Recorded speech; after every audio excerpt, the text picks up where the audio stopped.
ಶ್ರೀಮಾತಾ ಶ್ರೀ ಮಹಾರಾಜ್ಞಿ ಶ್ರೀಮತ್ ಸಿಂಹಾಸನೇಶ್ವರಿ ಚಿದಗ್ನಿಕುಂಡ ಸಂಭೂತ ದೇವಕಾರ್ಯ ಸಮುದ್ಯತ ಇಷ್ಟ ಕಾಮ್ಯಾರ್ಥಫಲ ಸಿದ್ಧಿರಸ್ತು ಮನೋವಾಂಛಾಫಲ ಸಿದ್ಧಿರಸ್ತು ತಥಾಸ್ತು.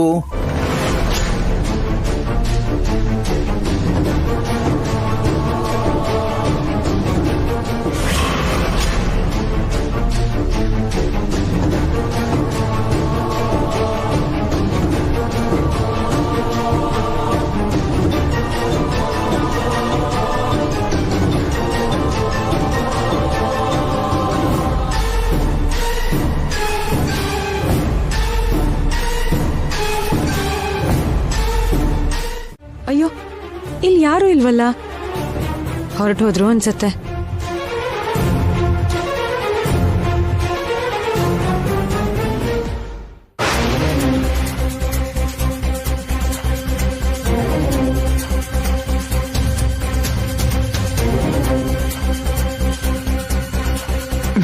ಏನು ಇನ್ನೂ ಪ್ರಸಾದ ತಂದಿಲ್ಲ? ಇಷ್ಟೊತ್ತಿಗೆ ಬರ್ಬೇಕಿತ್ತಲ್ವಾ? ಪುಳಿಯೋಗ್ರೆ, ಸಿಹಿ ಪೊಂಗಲ್ಲು, ಲಡ್ಡು ಅಂದಾಗಿಂದ ಬಾಯಲ್ಲಿ ನೀರು ಬರ್ತಾನೆ ಇದೆ. ತುಳಸಿ ಅವ್ರು ಬೇಗ ಬಂದ್ರೆ ಚೆನ್ನಾಗಿತ್ತು.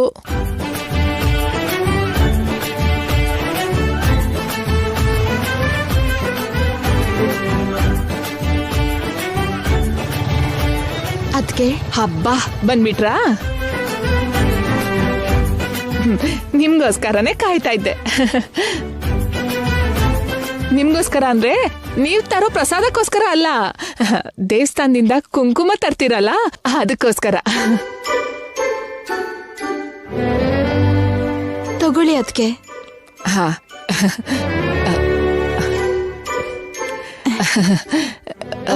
ತಗೊಳ್ಳಿ ಪ್ರಸಾದನ. ಕೊಡು.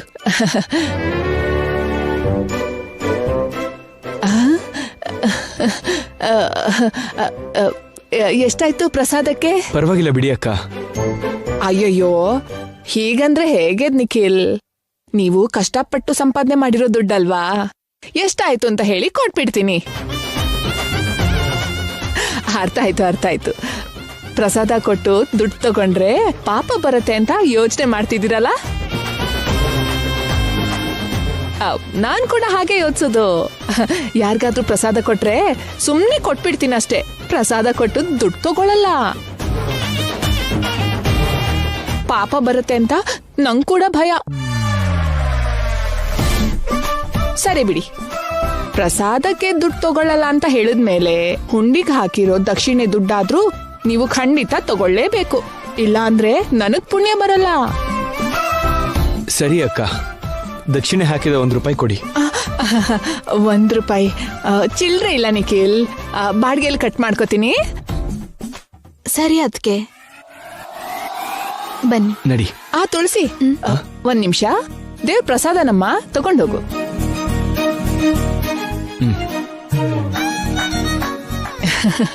ಈ ತುಳಸಿ ತುಂಬಾ ಅಮಾಯಕಿ ಅನ್ಸತ್ತೆ. ಪ್ರಸಾದ. ಹಬ್ಬ.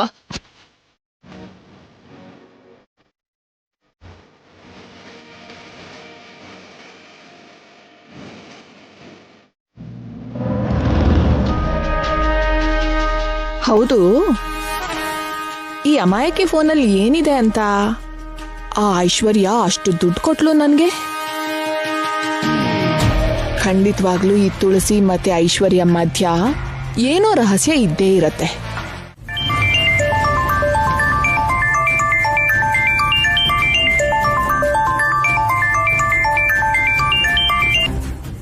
ಹಲೋ, ನಿಂಗೆ ಮಸಾಜ್ಗೆ ಒಂದ್ ಒಳ್ಳೆ ಪಾರ್ಟಿ ಸಿಕ್ಕಿದೆ. ನನಗ್ ಗೊತ್ತಿರೋರು. ನಿನ್ ನಂಬರ್ ಅವ್ರಿಗೆ ಕೊಟ್ಟಿದ್ದೀನಿ. ಅವ್ರ ಮಾವಂಗೆ ಮಸಾಜ್ ಮಾಡು ಅಂತ ನಿನಗ್ ಫೋನ್ ಮಾಡ್ತಾರೆ. ಒಳ್ಳೆ ದುಡ್ಡು ಪಾರ್ಟಿ ನೋಡು. ಸ್ವಲ್ಪ ದುಡ್ಡು ಜಾಸ್ತಿನೇ ಕೇಳು, ಅರ್ಥ ಆಯ್ತಾ? ಏನು ಮಾತಾಡ್ತಿಲ್ಲ? ಏನ್ ಮಾತಾಡು ಅಂತೀಯ? ಈಗ್ಲೇ ಇಷ್ಟೊತ್ತು ಕಷ್ಟಪಡ್ತಿದ್ದೀನಿ, ಇನ್ನು ಮಸಾಜ್ ಮಾಡೋದಕ್ಕೆ ಟೈಮ್ ಎಲ್ಲಿದೆ? ಟೈಮ್ ಇಲ್ದೆ ಏನು, ಅಡ್ಜಸ್ಟ್ ಮಾಡ್ಕೊಂಡ್ರೆ ಅದಾಗದೆ ಸಿಗತ್ತೆ. ಹಾಗಲ್ಲ ವನಜಾಕ್ಷಿ. ನೋಡು, ಬಾಯಿ ಮುಚ್ಕೊಂಡು ನಾನು ಹೇಳ್ದಷ್ಟು ಮಾಡು.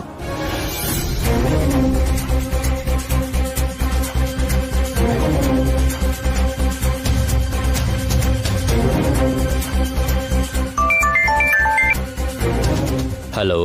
ಹಲೋ, ವನಜಾಕ್ಷಿ ನಿನ್ ನಂಬರ್ ಕೊಟ್ಲು. ಹಾ, ಹೇಳಿದ್ಲು ಮೇಡಮ್. ನಿಮ್ ಮಾವಂಗೆ ಮಸಾಜ್ ಮಾಡ್ಬೇಕಂತಲ್ವಾ? ಹೌದು. ನೀವು ಯಾವ ಏರಿಯಾದಲ್ಲಿ ಇರೋದು ಮೇಡಮ್? BTM. BTM. ಅಣ್ಣನ ಫ್ರೆಂಡು ವೀರೇಶ್ ಅವರು. ಅಶೋಕಣ್ಣ ಅವರು ತುಂಬಾ ಕ್ಲೋಸ್ ಫ್ರೆಂಡ್ಸ್. ಅಣ್ಣನ ಹೊಸ ನಂಬರು ಅವ್ರಿಗೇನಾದ್ರೂ ಗೊತ್ತಾ ಅಂತ ಫೋನ್ ಮಾಡಿದ್ದೆ. ಗೊತ್ತಿಲ್ಲ ಅಂದ್ರು.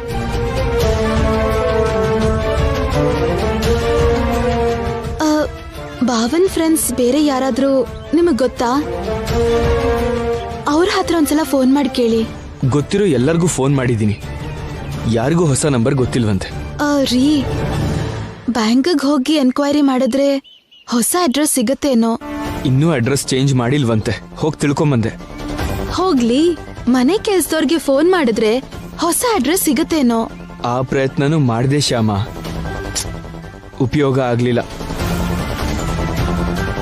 ಹೊಸ ಅಡ್ರೆಸ್ ಯಾರಿಗೂ ಸಿಗ್ದಿದ್ದ ಹಾಗೆ ಅತಿಗೆ ತುಂಬಾ ಕೇರ್ ತಗೊಂಡಿದ್ದಾಳೆ. ಆದ್ರೂ ಸರಿ, ನಾವು ತಿಳ್ಕೋಬೇಕು. ಹೊಸ ಮನೆ ಅಡ್ರೆಸ್ ಹೇಗಾದ್ರೂ ಮಾಡಿ ನಾವು ತಿಳ್ಕೋಬೇಕು. ಏನಂದ್ರೆ ಒಂದ್ ಕೆಲ್ಸ ಮಾಡೋಣವಾ? ಏನ್ ಶ್ಯಾಮ?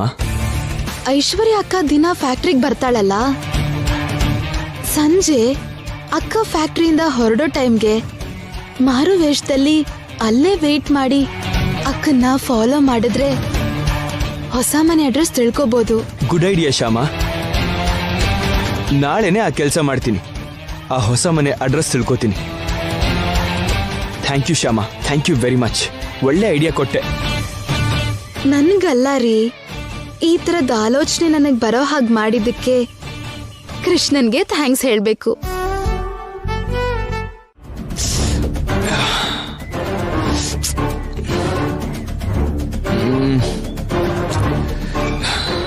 ಏನು ಅದ್ಗೆ ಇನ್ನೂ ಹೊರಗೆ ಬರಲಿಲ್ಲ.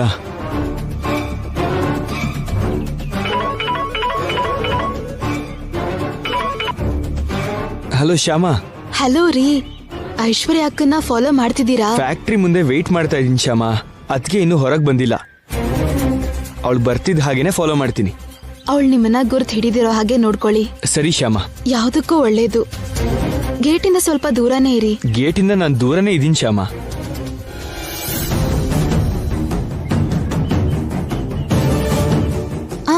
ಇನ್ನೊಂದ್ ಮುಖ್ಯವಾದ ವಿಷಯ ಹೇಳ್ಬೇಕ್ರಿ. ಏನ್ ಶ್ಯಾಮ? ಅಕ್ಕನ್ನ ಐಶ್ವರ್ಯ ಅಕ್ಕನ್ ನೀವು ಫಾಲೋ ಮಾಡುವಾಗ ತುಂಬಾ ಹತ್ತಿರದಿಂದ ಫಾಲೋ ಮಾಡಬೇಡಿ. ಯಾಕೆ ಅಂದ್ರೆ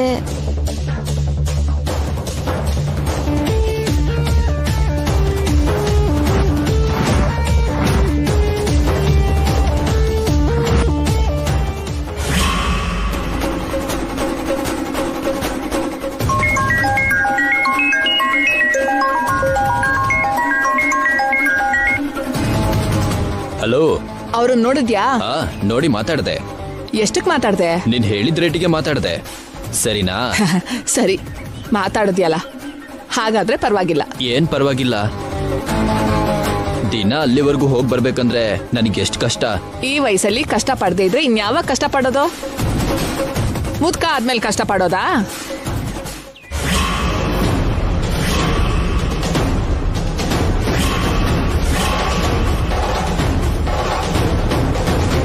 ಅರ್ಥ ಆಯ್ತಲ್ಲ? ಫೋನ್ ಇಡು.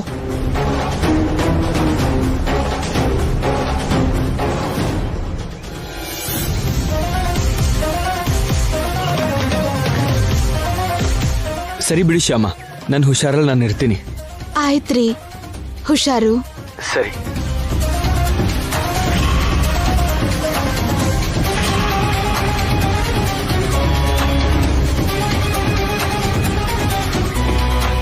ಹೇಳಿದ ಅರ್ಥ ಆಯ್ತಲ್ಲ? ಅರ್ಥ ಆಯ್ತು ಮೇಡಮ್. ಏನು ಪ್ರಾಬ್ಲಮ್ ಆಗ್ಬಾರ್ದು, ಓಕೆನಾ? Okay madam.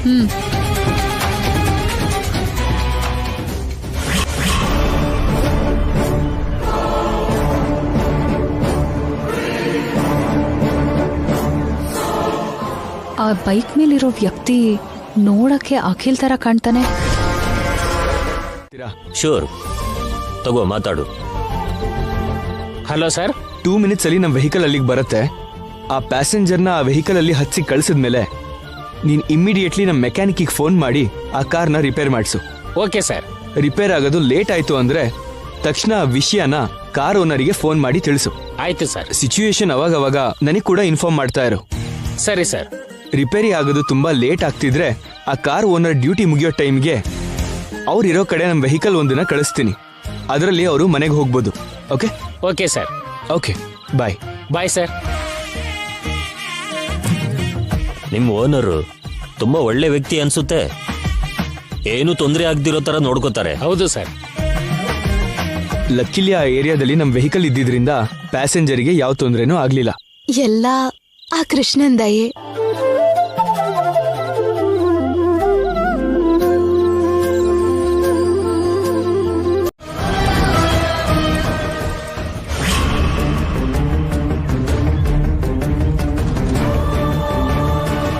ಇವರೇ ಸರ್, ನನ್ ಮಾವ.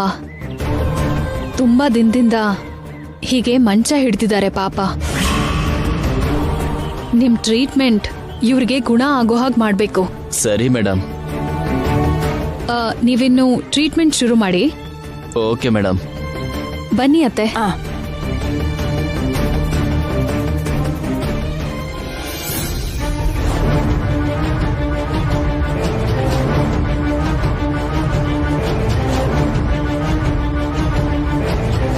ಇದು ಖಂಡಿತ ಕೊಬ್ಬರಿ ಎಣ್ಣೆನೆ. ಯಾವುದೋ ಬಣ್ಣ ಹಾಕಿದ್ದಾರೆ. ಪಾಪ.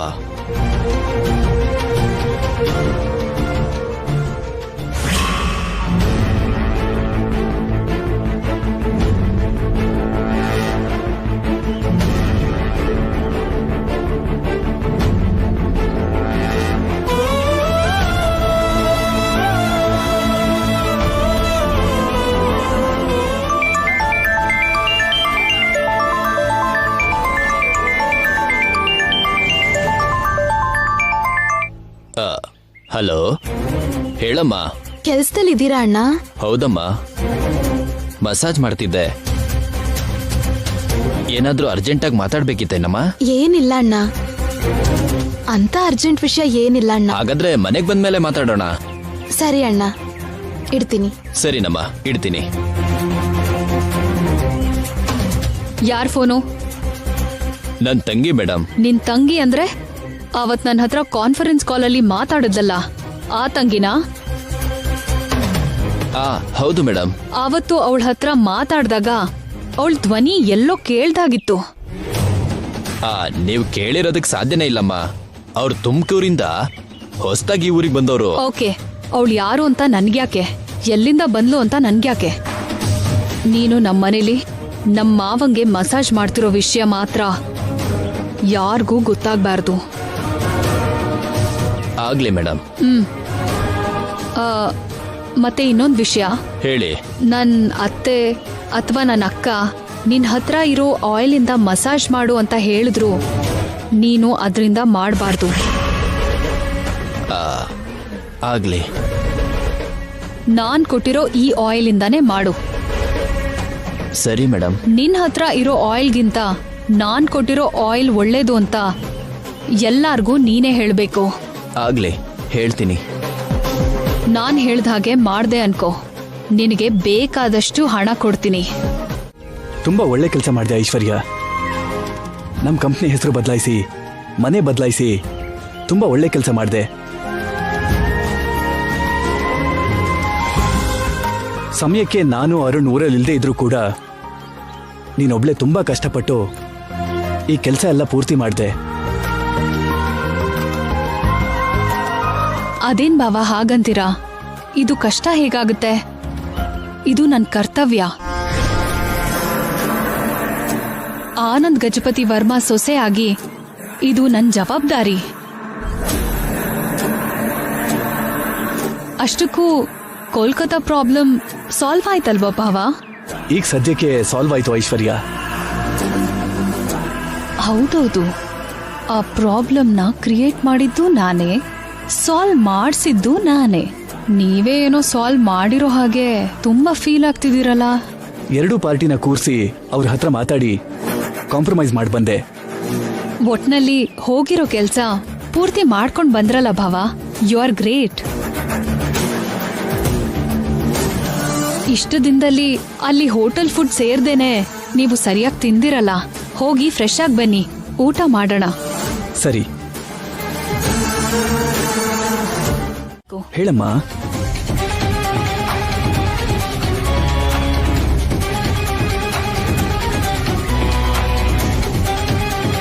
ಭಾವ, ನನ್ನ ಹತ್ರ 10 ಲಕ್ಷ ಕ್ಯಾಶ್ ಇದೆ. ನನಗೆ 10 ಲಕ್ಷ ಬೇಕು ಅನ್ನೋ ವಿಷಯ ಗೊತ್ತಾಗಿ ಈ ಕ್ಯಾಶ್ ತಂದಿದ್ದಾಳ ಹೇಗೆ? ನಾಳೆ ರಾ ಮೆಟೀರಿಯಲ್ ಸಪ್ಲೈಯರ್ಸ್ ಹತ್ರ ನನಗೆ ಮೀಟಿಂಗ್ ಇದೆ ಭಾವ. ಈ ಡೀಲ್ ವರ್ಕ್ ಆದ್ರೆ ತಕ್ಷಣ ಈ 10 ಲಕ್ಷನ ಅವ್ರ ಅಕೌಂಟ್ಗೆ ಟ್ರಾನ್ಸ್ಫರ್ ಮಾಡಬೇಕು. ನಮ್ಮ ಅಕೌಂಟಲ್ಲಿ ಸದ್ಯಕ್ಕೆ ಅಷ್ಟು ಅಮೌಂಟ್ ಇಲ್ಲ.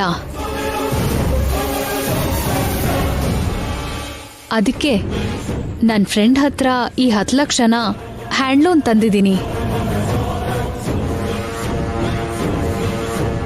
ಅಕೌಂಟ್ಗೆ ಹಾಕೋಣ ಅಂತ ಬ್ಯಾಂಕ್ಗೆ ಹೋಗಿದ್ದೆ. ಆಗ್ಲೇ ಬ್ಯಾಂಕ್ ಕ್ಲೋಸಿಂಗ್ ಟೈಮ್ ಆಗಿತ್ತು. ನಾಳೆ ಮಾರ್ನಿಂಗ್ ಹೋಗಿ ಹಾಕೋಣ ಅಂದ್ರೆ ನನಗೆ ಮೀಟಿಂಗ್ ಇದೆ. ನೀವೇನು ಅನ್ಕೊಳ್ದೆ ಇದ್ರೆ ನಾಳೆ ಮಾರ್ನಿಂಗ್ ಈ 10 ಲಕ್ಷನ ತಗೊಂಡು ಹೋಗಿ ನಮ್ಮ ಹೊಸ ಅಕೌಂಟ್ಗೆ ಡೆಪಾಸಿಟ್ ಮಾಡ್ತೀರಾ?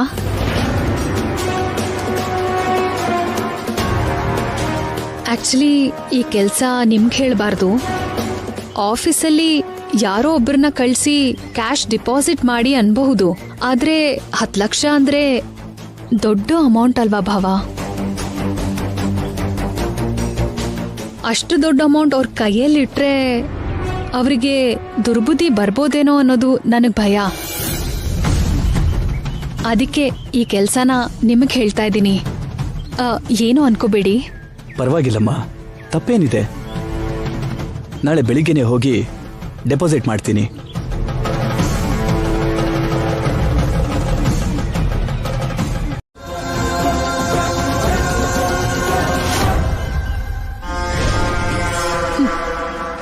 ಎಸ್ ಭಾವ, ಈ 10 ಲಕ್ಷದಿಂದ ನಿಮ್ಗೂ ಈ ಮನೆಗೂ ಋಣ ಮುಗಿಯುತ್ತೆ.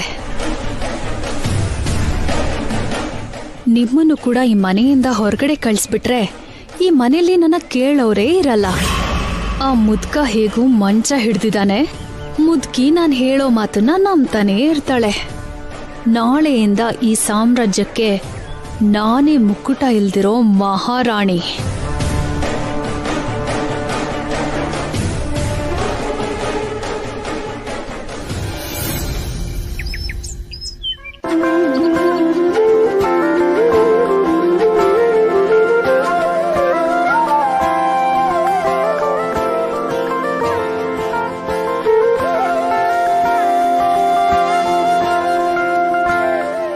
ಕೊಟ್ಟಿರೋ ಆಯಿಲ್ ಕೊಬ್ಬರಿ ಎಣ್ಣೆ ಆಗಿದೆ.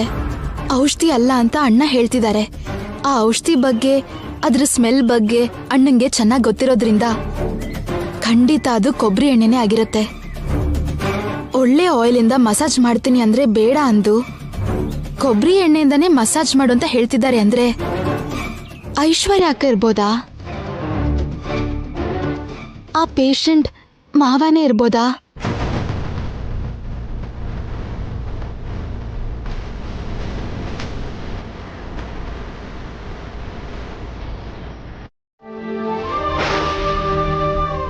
ಐಶ್ವರ್ಯ ನಿನ್ನೆ 10 ಲಕ್ಷ ಕ್ಯಾಶ್ ತಂದು ಕೊಟ್ಲಲ್ಲ, ಅದನ್ನೇನಾದ್ರೂ ಅಡ್ಜಸ್ಟ್ ಮಾಡಕ್ಕಾಗತ್ತೇನೋ?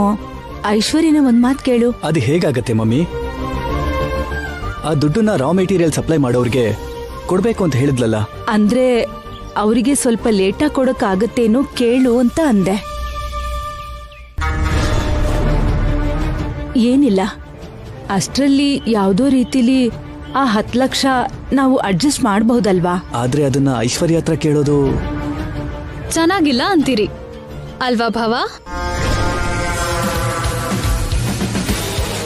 ನಿಮ್ಗೆ ಅಷ್ಟೊಂದು ಅರ್ಜೆಂಟ್ ಇದ್ದಾಗ ನನ್ನ ಕೇಳಕ್ ಕೂಡ ಅಷ್ಟು ಮುಜುಗರ ಆದ್ರೆ ಹೇಗ್ ಭಾವ? ನಾನೇನಾರು ಹೊರಗಡೆ ಅವಳ ಮನೆ ಅವಳೆ ತಾನೆ? ಒಂದ್ ನಿಮಿಷ ಇರಿ. ರಾ ಮೆಟೀರಿಯಲ್ ಸಪ್ಲೈ ಮಾಡೋರ್ ಹತ್ರ ಮಾತಾಡಿ ಅವ್ರ ಪ್ರೋಗ್ರಾಮ್ನ ನೆಕ್ಸ್ಟ್ ವೀಕ್ ಇಟ್ಕೋತೀನಿ. ಫೋನಲ್ಲಿ ಮಾತಾಡೋ ಹಾಗೆ ಆಕ್ಟ್ ಮಾಡಬೇಕು.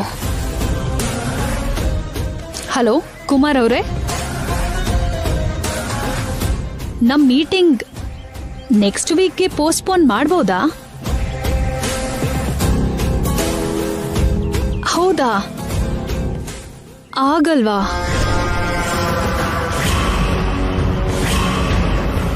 ಅಂದ್ರೆ ನಮ್ಗೆ ಚಿಕ್ಕ ಪ್ರಾಬ್ಲಮ್ ಆಗಿತ್ತು, ಅದಕ್ಕೆ.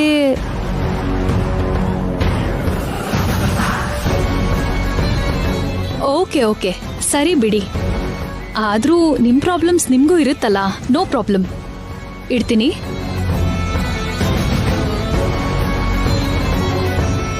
ನೆಕ್ಸ್ಟ್ ವೀಕ್ ಆಗಲ್ಲ, ಇವಾಗ್ಲೇ ಮುಗಿಸ್ಬೇಕು ಅಂತಿದ್ದಾರೆ ಭಾವ. ಅಲ್ದೆ ಚೆಕ್ ಕೂಡ ಬೇಡ, ಕ್ಯಾಶ್ ತಗೊಂಡು ಮೀಟಿಂಗ್ ಬನ್ನಿ ಅಂತಿದ್ದಾರೆ. ಅಂದ್ರೆ ನಾವು ನೆಕ್ಸ್ಟ್ ವೀಕ್ಗೆ ಪೋಸ್ಟ್ಪೋನ್ ಮಾಡಿದ್ದಕ್ಕೆ ನಮ್ ಹತ್ರ ದುಡ್ಡಿಲ್ವೇನೋ ಅಂತ ಅವ್ರಿಗೆ ಡೌಟ್ ಬಂದಿರ್ಬೇಕು. ಅದಕ್ಕೆ ಕ್ಯಾಶ್ ತಗೊಂಡ್ ಬನ್ನಿ ಅಂತಿದ್ದಾರೆ.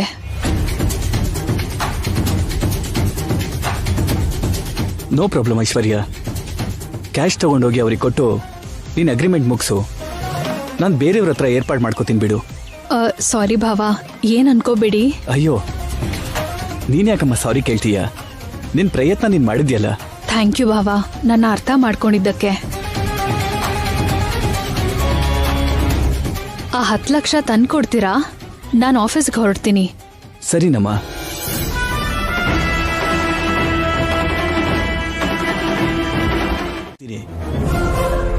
ಒಂದು 4 ತಿಂಗಳು ನನಗೆ ಟೈಮ್ ಕೊಡು. 10 ಲಕ್ಷ ತಂದು ನಿನ್ ಮುಖಕ್ಕೆ ಎಸಿತೀನಿ.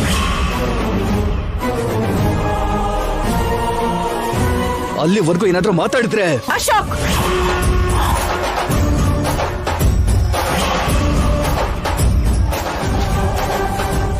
ಏನ್ ಕಂದ ಇದು? ಯಾಕೆ ಆವೇಶ ಪಡ್ತಿದ್ಯಾ? ಯಾಕೆಷ್ಟೊಂದು ಆವೇಶ? ಆವೇಶ ಅಲ್ಲ ಮಮ್ಮಿ, ಇದು ಅವಮಾನ.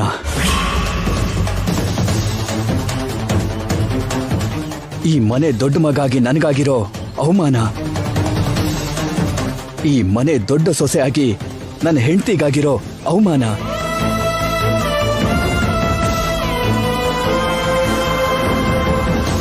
ಈ ಮನೆ ವಾರಸ್ದಾರಾಗಿರೋ ನನ್ನ ಮಗನಿಗಾಗಿರೋ ಅವಮಾನ.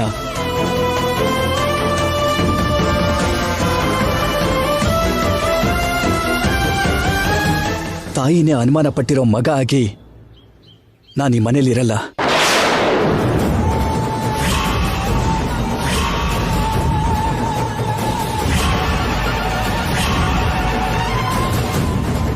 ಹೊರಟೋಗ್ತೀನಿ.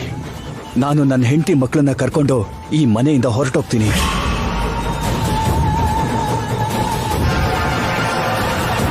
ನನ್ನ ಬದುಕನ್ನ ನಾನು ಬದುಕ್ತೀನಿ, ಗೌರವದಿಂದ ಬದುಕ್ತೀನಿ.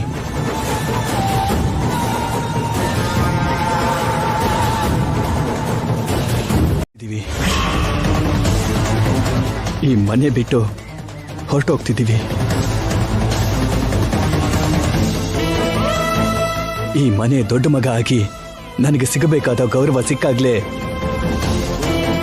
ನಾನು ಮತ್ತೆ ವಾಪಸ್ ಬರ್ತೀನಿ. ಅದು ಈ ಜನ್ಮದಲ್ಲೇ ಆಗಲ್ಲ ಮಾವ. ಇಂಥ ಪರಿಸ್ಥಿತಿಲಿ ನಿಮ್ಮನ್ನು ಬಿಟ್ಟು ಹೋಗ್ತಿರೋದಕ್ಕೆ ನಮ್ಮ ಮನ್ಸಿಗೂ ನೋವಾಗ್ತಿದೆ ಮಾವ. ಆದ್ರೆ ಈಗ ನಮ್ಮ ಪರಿಸ್ಥಿತಿ ಹಾಗಾಗಿದೆ, ಮನೆ ಬಿಟ್ಟು ಹೋಗ್ಲೇಬೇಕಾಗಿದೆ. ದಯವಿಟ್ಟು ನಮ್ಮನ್ನು ಕ್ಷಮಿಸ್ಬಿಡಿ.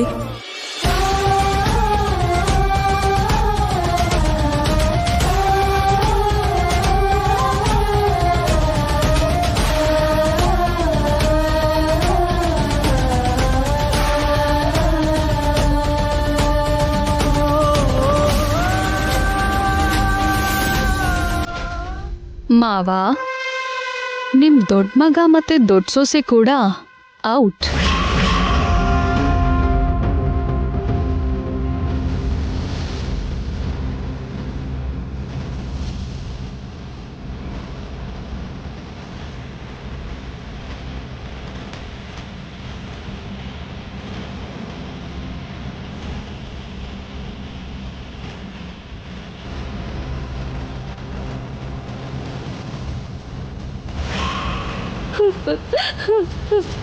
ಅತ್ತೆ ಅಳ್ಬೇಡಿ ಅತ್ತೆ, ನೀವು ಅಳಬಾರ್ದು.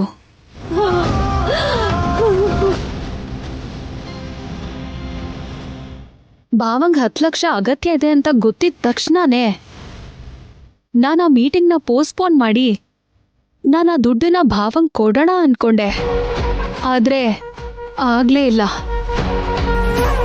ಭಾವ ಹೀಗ್ ಮಾಡ್ತಾರೆ ಅಂತ ನಾನ್ ಕನ್ಸಲ್ಲೂ ಅನ್ಕೊಂಡಿರ್ಲಿಲ್ಲ ಅತ್ತೆ. ಭಾವ ತಪ್ಪು ಮಾಡಿರೋ ತಪ್ಪನ್ನ ಎತ್ತು ತೋರ್ಸಿದ್ದಕ್ಕೆ ನಮ್ಮೇಲೆ ಕೋಪ ಮಾಡ್ಕೊಂಡು ಹೀಗೆ ಮನೆಯಿಂದ ಹೋದ್ರಲ್ಲ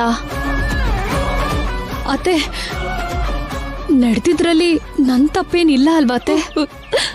ಇಲ್ಲಿ ಯಾರ್ದು ತಪ್ಪಿಲ್ಲ ಅಮ್ಮ, ಎಲ್ಲ ನಮ್ ಕರ್ಮ.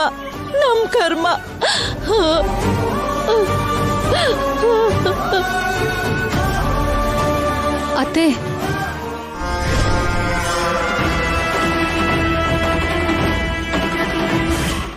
ಹೇಳ್ತೀನಣ್ಣ, ಅದೆಲ್ಲ ನಿಮಗ್ ಪೂರ್ತಿಯಾಗಿ ಹೇಳ್ತೀನಿ.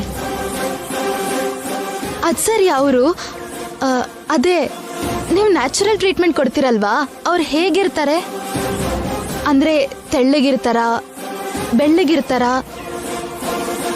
ಮಾಮೂಲಿ ಬಣ್ಣನ, ಎತ್ತರ ಇದ್ದಾರಾ, ಕುಳ್ಳಕ್ಕಿದಾರಾ, ಅಥವಾ ಮೀಡಿಯಂ ಆಗಿದಾರಾ? ಇಷ್ಟು ವಿವರನ ಕೇಳ್ತಾ ಇದೀಯಾ ಅಂದ್ರೆ ಖಂಡಿತ ಯಾವ್ದೋ ಕಾರಣ ಇದ್ದೇ ಇರುತ್ತೆ. ಬೆಳಗ್ಗೆನೆ ನೀನು ಆ ಪೇಷಂಟ್ ಬಗ್ಗೆ ಕೇಳ್ದಾಗ್ಲೇ ನನಗೆ ಅನುಮಾನ ಬಂತು, ನಿನ್ಗೂ ಅವರಿಗೂ ಏನಾದ್ರೂ ಸಂಬಂಧ ಇದ್ದೇ ಇರುತ್ತೆ ಅಂತ.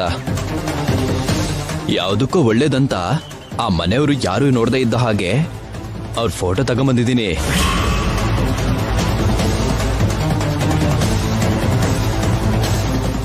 ತಗೋ ನೋಡು.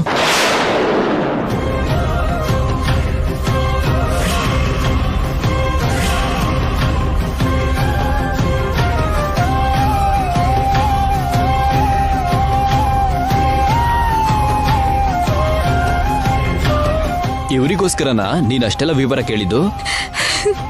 ಹೌದಣ್ಣ, ಇವ್ರಿಗೋಸ್ಕರನೇ. ಯಾರಮ್ಮ ಇವರು? ನಿನಗೇನಾಗ್ಬೇಕು? ಇವರು ನನ್ನ ಸ್ವಂತ ಮಾವ ಅಣ್ಣ.